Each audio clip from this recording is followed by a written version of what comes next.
Hello, my name is Bhavna. I am assistant professor in Department of Law. We are discussing value-added course Constitutional Values in Indian Constitution. We'll be discussing Unit 7th today. It talks more about an overview of preamble and more topics as well. What is preamble? The preamble is an introductory statement outlining the fundamental ideas of the Constitution.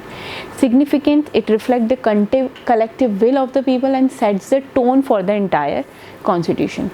So if I read out loud what is said in the preamble is these key components.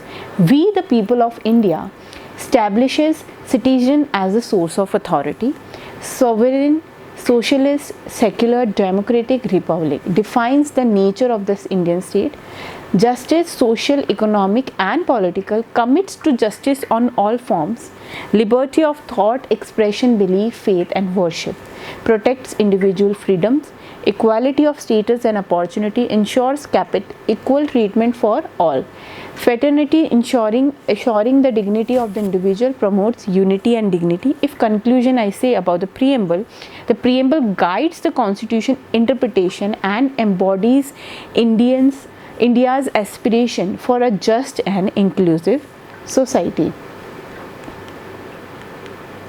So we have discussed before also the key phrases of the preamble, which are justice, social, economic and political, which commits to the justice across all spheres of the society and which encompasses all the economic, social, political justice for all the citizens. Next is liberty of thought and expression, belief, faith and worship. Protects individual freedom, including freedom of speech, religion and expression, upholds citizens' right to hold diverse belief and express them freely. Equality of status and opportunity, pledges equal treatment and opportunity for all citizens, aims to eliminate discrimination based on caste, creed, gender or any economic background. Fraternity, assuring the dignity of the individual, promotes unity and brotherhood among citizens, ensuring that each individual dignity is upheld and respected. Universal franchise. Next term is universal franchise, which means the principle of guaranteeing every adult citizen the right of vote, regardless of factors like gender, caste, religion or any socio-economic status. Actually, we didn't had this right before our independence. Not everyone, but some individuals and there was some discrimination as well. But through this right in the Constitution, every individual above the age of 18 has these rights, vote to represent an equal participation in the country. Ensure that every eligible citizen has an equal say in the governance of the country. It promotes democratic ideals by allowing all voices to be heard, leading to inclusive policies. Historical context, if we talk about India's journey to universal franchise, include overcoming challenges like colonial rule and societal inequalities, which was one of the very biggest challenge to our country. Post-independence, efforts were made to expand voting rights, including women's suffrage and marginalized communities inclusion. This was one of the biggest step in our country, which came into the place and we all became a part of together to form a country or a government. Significance, it cornerstones an Indian democracy reflecting the principle of equality and participation. It empowers citizens to shape the nation's future through their votes. Directive Principles of State Policy, which are also known as DPSPs. Directive Principles of State Policy are non-justiciable guidelines in Part 4th of the Indian Constitution. They provide a roadmap of the government to establish a just and equitable society. What are the principles? Emphasize on the social economic well-being of the society and not legally enforceable. They inform policy making and governance. They are kind of a policy making guidelines for a state to make through them.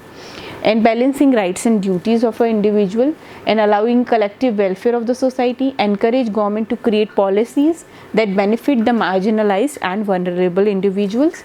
Holistic development, address a wide range of area including education, health, labor and environmental protection.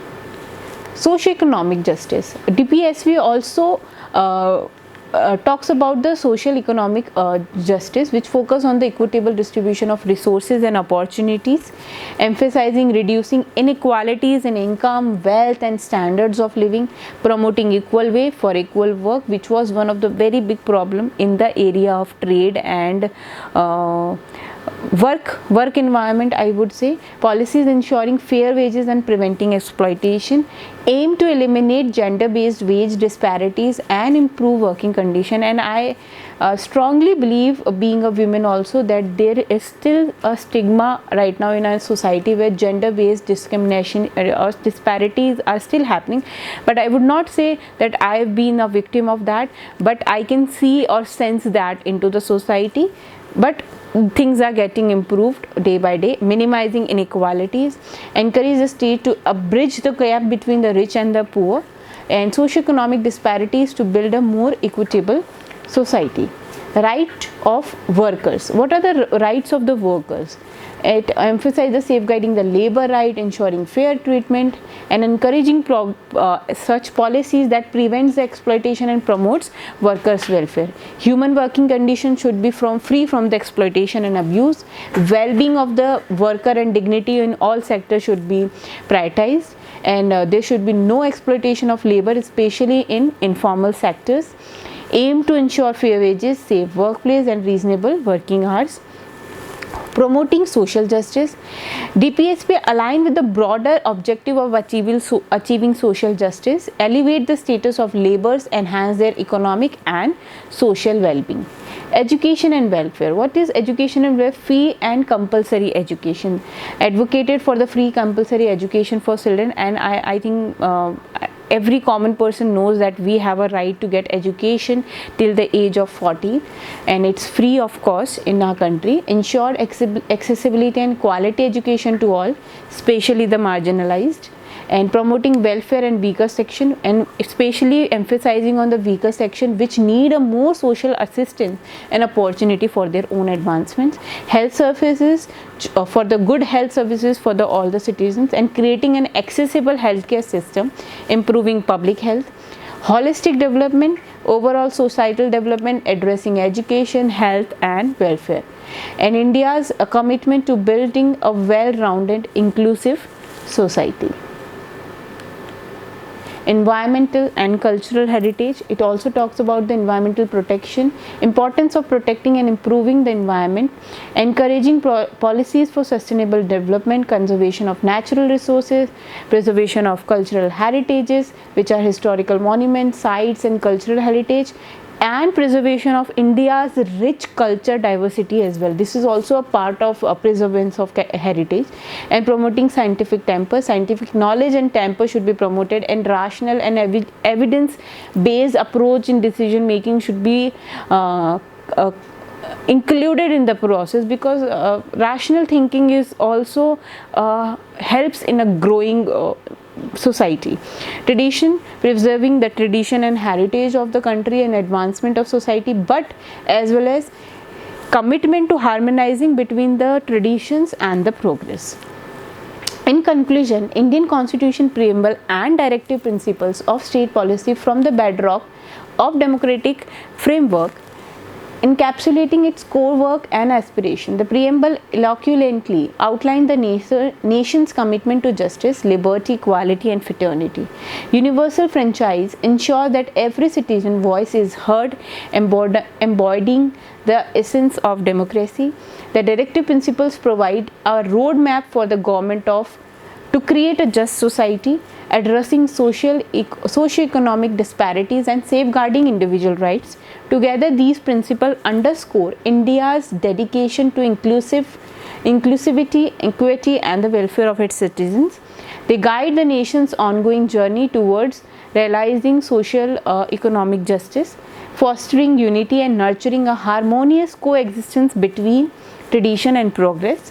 As India's continue to evolve, the preamble and DPSP spends an enduring reminder for its unwavering pursuit for just, inclusive, and prosperous future for all. Thank you.